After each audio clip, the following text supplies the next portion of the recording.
Morning বন্ধুরা, আমি প্রিয়াঙ্কা।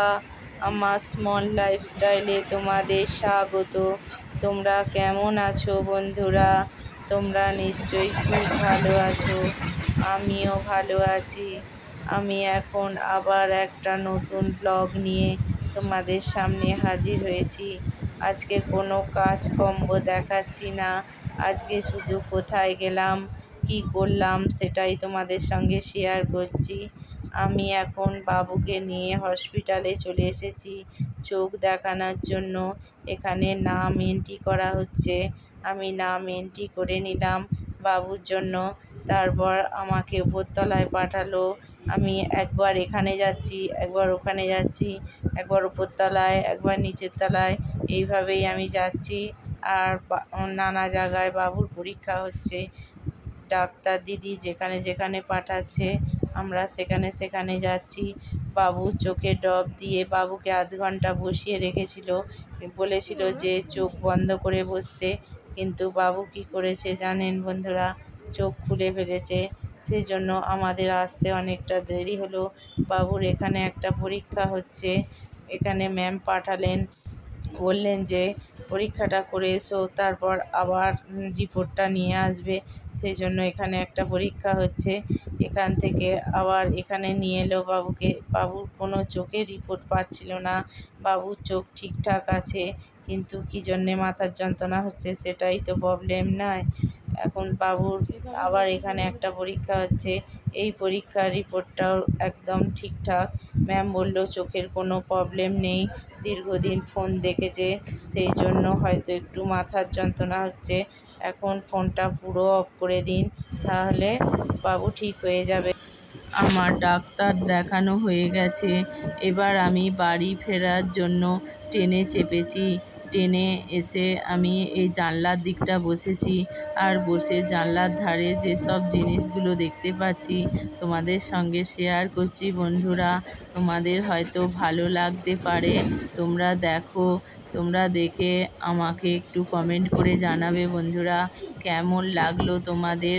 আমি এখন ট্রেনে বসে আছি, আর আমার মাথাটায় এত যন্ত্রণা হচ্ছে বন্ধুরা, কি বলবো। সারা দিন সেই সকাল 8টা থেকে বেরিয়েছি, তো সারা দিন না স্নান, কিছু না, খাওয়া দাওয়া, বারবার এখানে যেতে হচ্ছে ওখানে যেতে হচ্ছে। সেই জন্য আমার খাওয়া দাওয়া তো করতে ইচ্ছাই করছে না। আবার বাবুর জন্য একটু টেনশানও হচ্ছে যে কিসের জন্য তাহলে মাথার যন্ত্রণা হচ্ছে। বাবুর যেহেতু চোখের কোনো প্রবলেম নেই, সেই জন্য আমি একটু ভাবছি। আর সারাদিন না খাওয়ার পর খেতে বসলে তো খেতে ইচ্ছা করে না। আমি টিফিন নিয়ে গেছিলাম, আমার মা পরোটা করে দিয়েছিল, সেগুলো আমি নিয়ে গেছিলাম, কিন্তু সেটাও আমি খাইনি। সেটা বাড়িতে এসে খেলাম। তারপর বাড়িতে এসে স্নান করলাম। আমি এখন ট্রেন থেকে নেমে পড়েছি। এবার এটা আমাদের বাড়ির দিকে যাবার রাস্তা। আমি এখন টোটোতে চেপে আছি। এটা টোটোয় করে যেতে যেতে, এই টোটো থেকে ধরুন 10 মিনিটের পথ। এইটা আমি তোমাদের সঙ্গে শেয়ার করছি। এটা আমাদের বাড়ির দিকের রাস্তা। তোমাদের তো সবই বললাম বন্ধুরা। তোমাদের কেমন লাগলো তোমরা একটু কমেন্ট করে জানাবে। আর আমাদের সাথে থেকো, আমাদের হাত ছাড়বে না বন্ধুরা। তোমরা যদি না দেখো ভিডিওটা, তাহলে আমাদের ভিডিও ছাড়াই বৃথা হয়ে যাবে।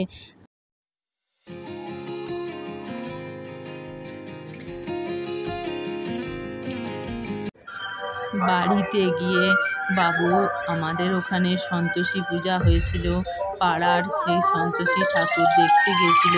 সেখানে গিয়ে বাবুর মিউজিক্যাল চেয়ার হচ্ছিল, সেই মিউজিক্যাল চেয়ারের কিছু দৃশ্য তুলে এনেছে।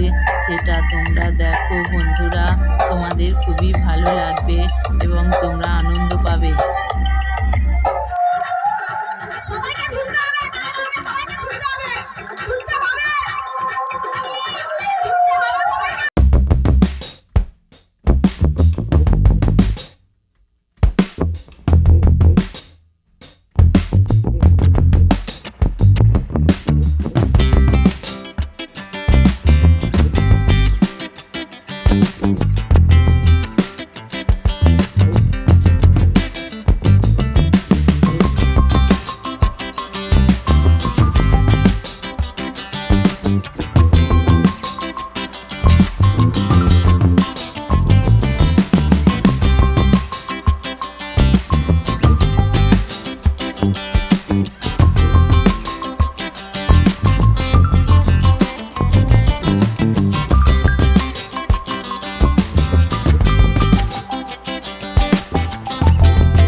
আমি এখন কালী পুজো বাড়ি যাবো বলে বেরিয়ে পড়েছি। ডাক্তারখানা থেকে একটু আগে এলাম। আর বাবু যাবে না, মাও যাবে না। এরা দুজনে একটু খিচুড়ি রান্না করেছে, করে খেয়ে দিয়ে শুয়ে পড়েছে। বাবু ঘুমিয়ে পড়েছে, মা এবার শুয়ে পড়বে। বিছানা ফিছানা উলট পালট করা আছে, একটু মা ঝেড়ে ঝুড়ে শোবে। আর আমি এখন পুজো বাড়িতে বেরিয়ে পড়েছি। এ দেখুন বন্ধুরা, মিষ্টি নিয়েছি আর আমি এইভাবে সেজেছি। কিরকম লাগছে একটু বলবেন। পুজো বাড়িতে এখন যাচ্ছি। আমরা এখন কালী পুজো বাড়িতে চলে এসেছি। এই যে দেখতে পাচ্ছেন, এটা রক্ষে কালী ঠাকুর। এখানে এই বাড়িটায় পুজো হচ্ছে আর আমাদের এখানেই নেমন্তন্ন ছিল, আমরা এসেছিলাম আর তোমাদেরও দেখালাম। ঠাকুরটাকে দর্শন করো বন্ধুরা। মা রক্ষা কালী সকলকে রক্ষা করবে আর তোমাদেরও ভালো রাখবে আর সঙ্গে আমাদেরও ভালো রাখবে।